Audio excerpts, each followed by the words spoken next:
Boa noite a todos. Você está assistindo ao ATV Notícias em português, em que contamos da guerra em larga escala na Ucrânia e outros acontecimentos globais. Apoie o nosso trabalho inscrevendo-se no canal e ativando o sininho.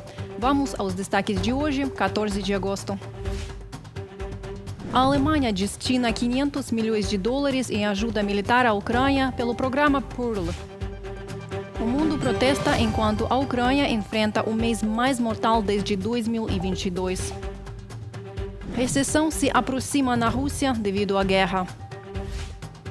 Nas primeiras horas da quinta-feira, 14 de agosto, a cidade russa de Volgogrado sofreu outro ataque de drones ucranianos. Moradores relataram explosões e atividade de defesa aérea, seguidas por uma forte fumaça e um incêndio na refinaria de petróleo local.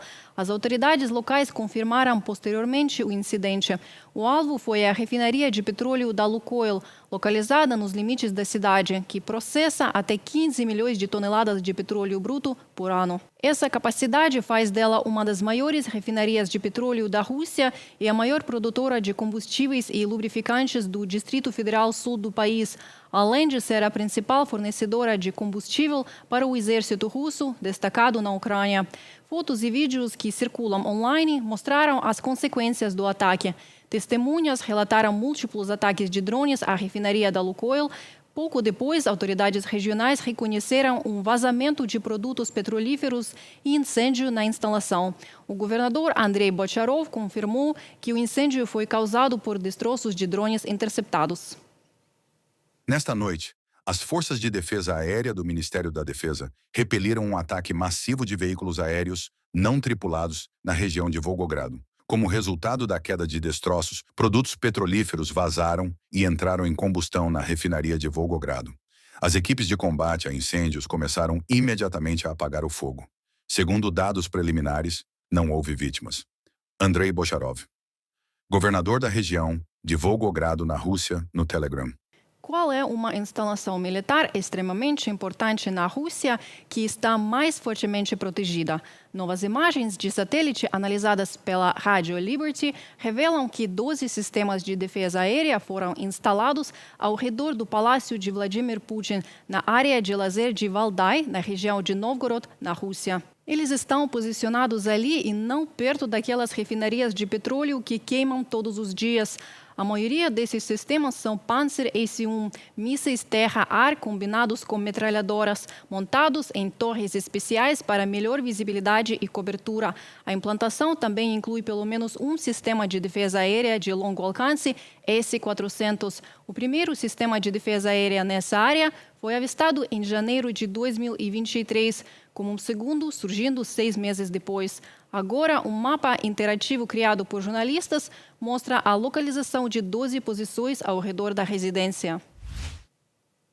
O secretário-geral da OTAN, Mark Rutte, agradeceu à Alemanha por financiar um pacote de equipamentos militares fornecidos pelos Estados Unidos para a Ucrânia, no valor de até 500 milhões de dólares, pelo programa PURL, que é uma sigla de Prioritized Ukraine Requirements List.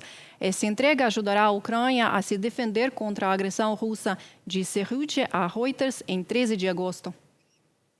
Mais cedo, os ministérios das Relações Exteriores e da Defesa da Alemanha confirmaram que Berlim financiará um dos primeiros pacotes de apoio do PURL, mecanismo anunciado em julho pelo presidente dos Estados Unidos, Donald Trump. O pacote inclui equipamentos militares críticos que não podem ser produzidos pela indústria europeia e que podem ser fornecidos mais rapidamente pelos Estados Unidos do que por parceiros europeus ou canadenses. Entre os principais itens estão sistemas avançados de defesa aérea, essenciais para conter os constantes ataques aéreos russos que aumentam as vítimas civis na Ucrânia, segundo nota conjunta dos ministérios. O presidente Volodymyr Zelensky agradeceu aos parceiros pela determinação e compromisso firme.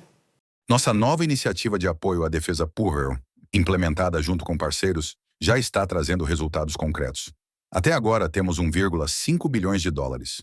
A lista de requisitos prioritários para a Ucrânia da OTAN permite que os países membros trabalhem juntos para adquirir armas fabricadas nos Estados Unidos para a Ucrânia. É um mecanismo que realmente fortalece nossas defesas.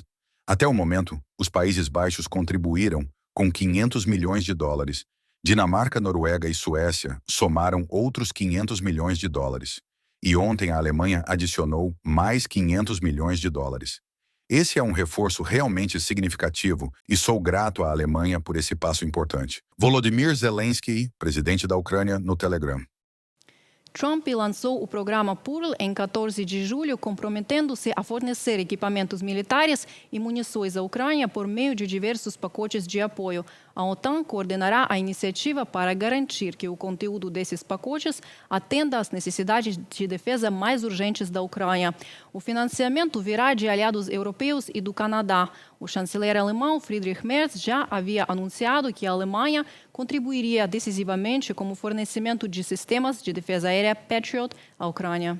Outros aliados da OTAN também aderiram à iniciativa. Em 5 de agosto, Suécia, Dinamarca e Noruega anunciaram uma contribuição conjunta de mais de 500 milhões de dólares, sendo 275 milhões da Suécia, 90 milhões da Dinamarca e 146 milhões da Noruega.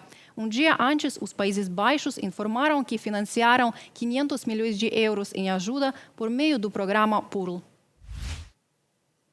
Ucranianos ao redor do mundo foram às ruas com uma mensagem: apoie a Ucrânia porque ela está protegendo você. Os protestos globais foram motivados por uma onda de ataques mortais com mísseis russos contra a Ucrânia. Segundo as Nações Unidas, julho de 2025 se tornou o mês mais mortal para as cidades ucranianas desde o início da invasão em larga escala, superando o recorde anterior de maio de 2022 e ultrapassando o número de mortos e feridos de junho de 2025. Em julho de 2025, pelo menos 1.674 vítimas civis foram registradas, 286 mortos e 1.388 feridos, estabelecendo um novo recorde mensal desde maio de 2022. Comparando com julho de 2024, o número de mortes e pessoas feridas entre civis em julho de 2025 aumentou em 22,5%, da publicação da Missão de Monitoramento de Direitos Humanos da ONU na Ucrânia. Apenas nos 3 primeiros meses da invasão em grande escala, houve mais vítimas do que no último mês. Esteja você em um hospital, ou em uma prisão, em casa ou no trabalho, perto da linha de frente ou longe dela, você corre o risco de ser morto ou ferido pela guerra na Ucrânia hoje. Esse risco é significativamente maior do que era há um ano e continua crescendo. Danielle Bell, chefe da Missão de Monitoramento de Direitos Humanos da ONU na Ucrânia. Enquanto os políticos debatem o envio de armas de defesa aérea, a Rússia mata ucranianos todos os dias. Não podemos ficar calados. Cada atraso na ajuda custa vidas. Quanto mais ouvimos sobre negociações, mais pessoas estão morrendo na Ucrânia, disseram os participantes dos protestos globais. A Ucrânia não é apenas uma vítima da agressão, ela é uma defensora na linha de frente, lutando não apenas pela sua própria sobrevivência, mas também pelos valores democráticos, pela paz europeia e por um futuro sem ditadura. Os protestos em Milão, Frankfurt, Paris, Londres, Roterdã e em outros lugares não são simplesmente manifestações contra a indiferença, são uma exigência por ação. Chamados pela paz e conjunto aos sons das explosões, e cada dia de atraso traz novas sepulturas, novas lágrimas e novas perdas. Há poucos meses, Putin nem sonhava em voltar aos Estados Unidos. Agora está viajando para o Alasca. Putin deve aparecer nos Estados Unidos em plena visita ao Alasca como um velho discurso de paz, ensinando confiança e boa vontade, apesar do colapso econômico russo, refinarias em chamas e mais de 1 milhão de russos mortos na guerra contra a Ucrânia. Enquanto vidas russas são descartáveis para o Kremlin, o que parece preocupar mais são os ataques diários às infraestruturas estratégicas. A visita pode ser uma tentativa de ganhar fôlego político e até influenciar Donald Trump a legitimar suas exigências imperialistas sobre a Ucrânia e a ordem internacional. Cabe agora observar até onde Trump está disposto a ir. Por ora, o jogo dos poderosos continua. Talvez na sexta-feira, no Alasca, você consiga convencer Putin a parar de atacar civis.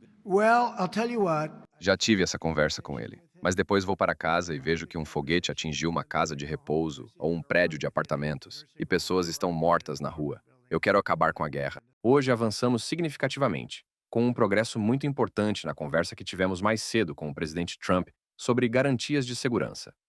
Nós, da coalizão, estamos nos fortalecendo, mostrando claramente nossos planos credíveis de ação militar, contando também com o apoio dos Estados Unidos. Estamos, portanto, preparados para apoiar a reunião de sexta-feira e tudo o que dela possa resultar. Nada está garantido, como Emmanuel e Friedrich ressaltaram. Mas o presidente concordou em fazer um relatório imediato após o encontro, para que possamos definir os próximos passos. Estamos prontos para apoiar esse processo, incluindo a implementação dos planos que já elaboramos para o envio de uma força de segurança assim que as hostilidades terminarem. Em julho, o déficit do orçamento estatal russo chegou a 15 bilhões de dólares, informou o Centro de Combate à Desinformação do Conselho Nacional de Segurança e Defesa da Ucrânia. Esse valor representa 25% a mais do que a previsão anual do Ministério das Finanças da Federação Russa. As sanções contra o país agressor e a queda nos lucros das exportações de petróleo e gás contribuíram para a redução das receitas orçamentárias. Assista a nossa reportagem para saber os detalhes. Vladimir Putin convocou uma reunião sobre questões econômicas com o primeiro-ministro, a presidente do Banco Central e os ministros do Desenvolvimento Econômico e de Finanças para discutir a elaboração do novo orçamento federal. Putin afirmou que o orçamento continua estável e chegou a destacar o aumento da arrecadação de impostos no setor de petróleo e gás. Enquanto isso, o Ministério de Finanças informou que o déficit orçamentário atingiu um recorde, chegando a quase 5 trilhões de rublos até o final de julho. Isso se deve principalmente ao adiantamento de despesas em janeiro deste ano, além da queda nas receitas provenientes do setor de petróleo e gás, do site da Associação Nacional de Serviços de Petróleo e Gás da Rússia.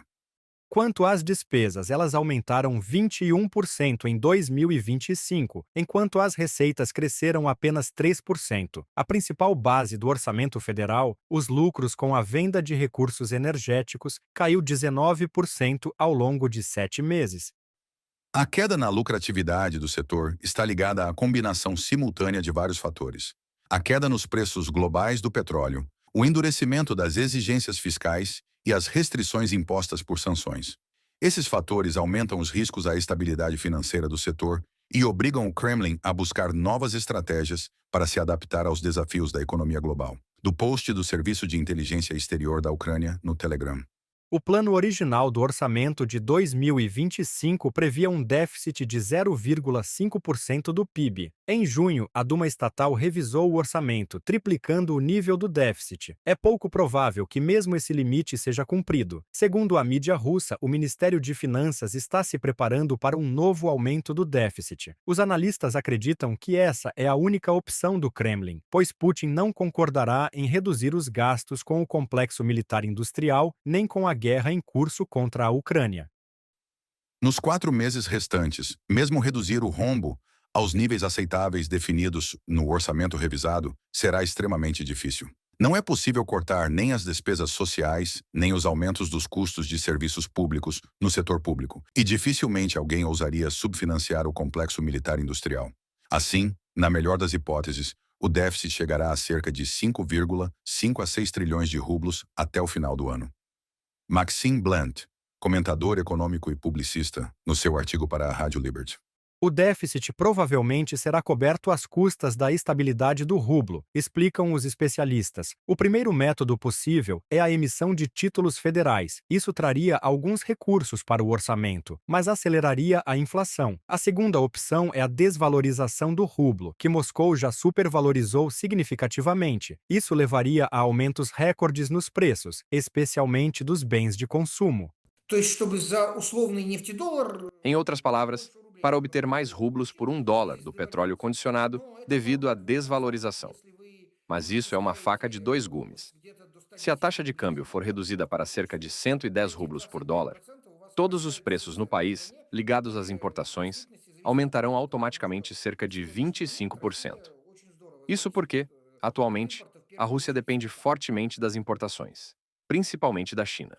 Além disso, o desemprego oculto está aumentando na Rússia, apesar do desemprego oficial estar em um nível historicamente baixo. Até o ditador do Kremlin reconheceu isso. Segundo Putin, desde o início do ano, o número de pessoas afastadas temporariamente ou trabalhando em regime de meio período chegou a 200 mil. Principais empresas automotivas anunciaram a adoção da semana de trabalho de 4 dias. Desde agosto, Kamaz e Gaz passaram a trabalhar nesse regime, e a Avtovaz deve seguir em breve. No final de julho, a fábrica de ônibus de Liquino adotou a semana de trabalho reduzida, enquanto a fábrica de ônibus de Pavlovsk interrompeu completamente a produção. A partir de 1º de outubro, a maior produtora de cimento da Rússia, a Semrus, que administra 18 fábricas, adotará a semana de trabalho reduzida. Funcionários da Ferrovias Russas foram colocados em licença não remunerada até o final do ano. Reportagem de Andriy Dmitrenko para o ATV Notícias.